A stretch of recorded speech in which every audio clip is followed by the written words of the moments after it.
The SIU has been given a green light by the President, President Cyril Ramaphosa, to conduct a countrywide investigation into how the National Housing Agency and all 9 provincial housing departments have been handling their projects.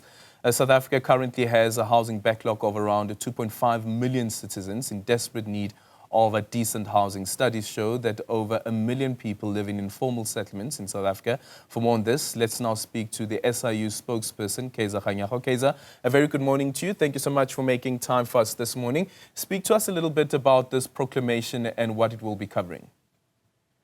Good morning, Aldrin, and good morning to your viewers at home.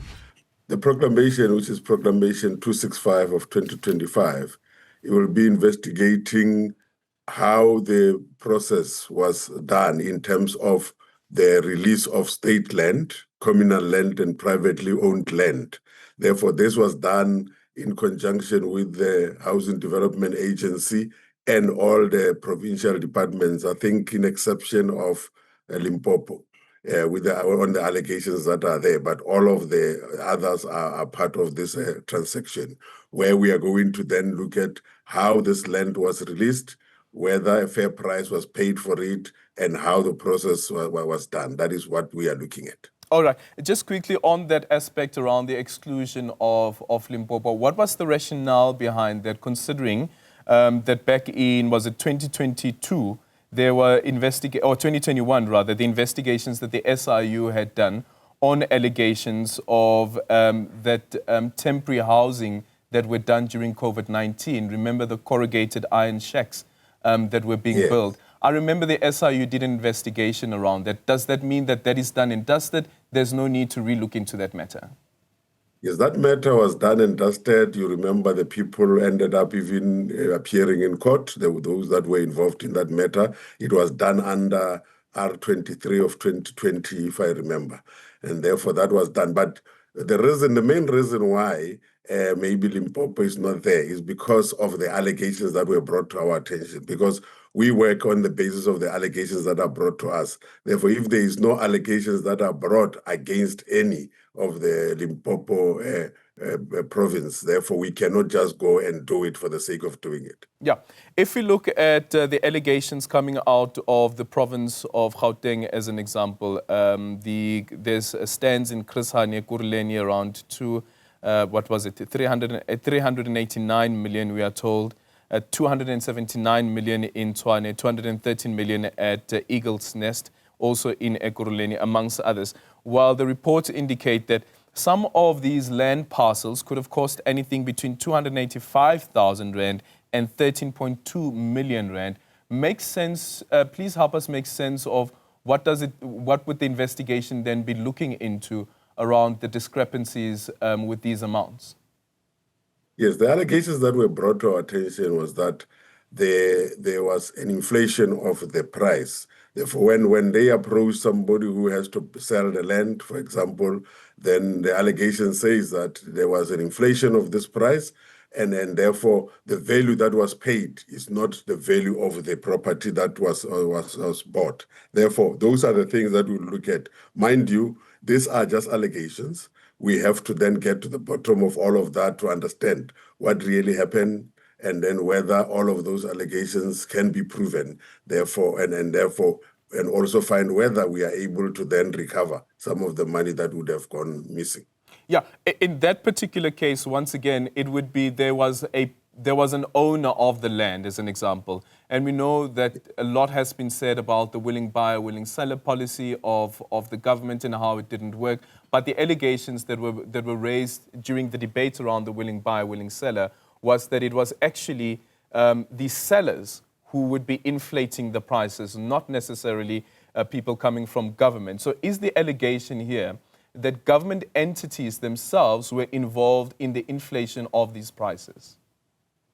Yes, the allegations before us are indicating that there was a collusion when the price was put down. Therefore, government would then get other valuations according to the allegations, and therefore they were complicit in making sure that the price fluctuated from what the seller would have been wanting to what ultimately gets paid.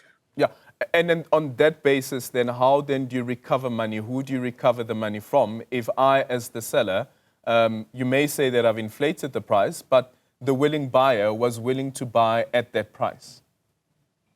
Yeah, but the issue here is what happened to the money after. Because that's where we come in and we follow the money, because then you might find that there was a throw of the javelin somewhere of this money, even though it went ultimately to the seller. But the seller wanted a certain amount, and then the remainder maybe would have gone somewhere else. But what I'm saying is we will look at all of those things, because those are the allegations that were brought to our attention, and we'll then have to look at them, follow the money, and be able to understand who would have benefited unfairly out of it. Yeah. Does part of this investigation, or would part of this investigation also look into whether there's a possibility at all around expropriating some of the land that which may have been already sold? At the moment, it's still early days, Eldrin. We cannot be ruling out or saying anything will be done, because that will be based on what we find, and then the findings will then determine what the way forward is. Because ultimately, we want to check whether this was done in a fair manner. Because sometimes, and I always say this to people, that it doesn't necessarily mean that because we are investigating, it means we are going to find things the way the allegations come. But if they are found and then those allegations are confirmed, therefore we'll be in a position to then say what will be the next way forward, basically.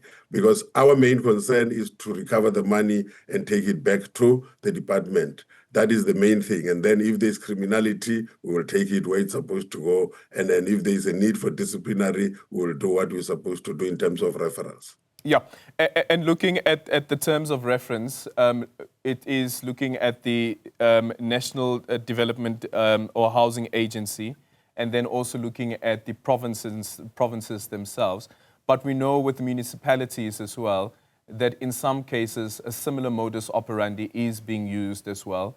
With this investigation extend into municipalities if the evidence does lead you that way? Yes, if the evidence leads us there, we will have to then go back to the president and request for an amendment. Because, you know, we are in a litigious country. If you then just take it there, then they are going to tell you that you're outside of your scope in terms of the proclamation. Yeah, so we've learned as well with the Oscar Mobuyani matter. Just finally, today there is the appearance of the SIU, rather the NPA, as well as the Hawks before scope around investigations that the SIU has done. And how far some of those criminal matters are.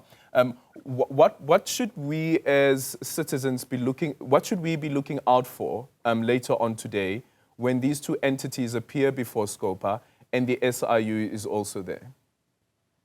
Yes, we are appearing before SCOPA because SCOPA wanted to understand what has happened to all the referrals that were sent by the SIU to the NPA and ultimately to the Hawks.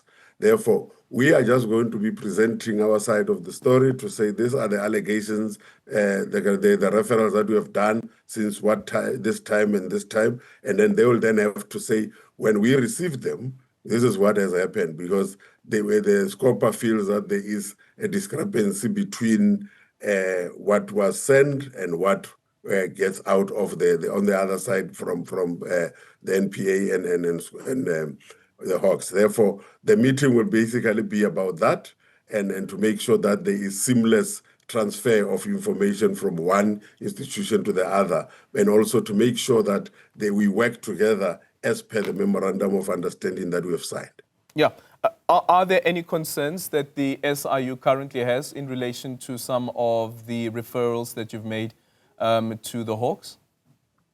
Not really. We are working together as law enforcement agencies. All we are saying is we need to speed up all the criminal referrals that we have put through so that we are able to then satisfy all the three outcomes that we want to achieve, which is recovery, which is criminal prosecution, and the disciplinary side. Yeah, just finally, Kaizer, would you say that the launch of the Fusion Center has assisted in that cooperation between the various law enforcement agencies?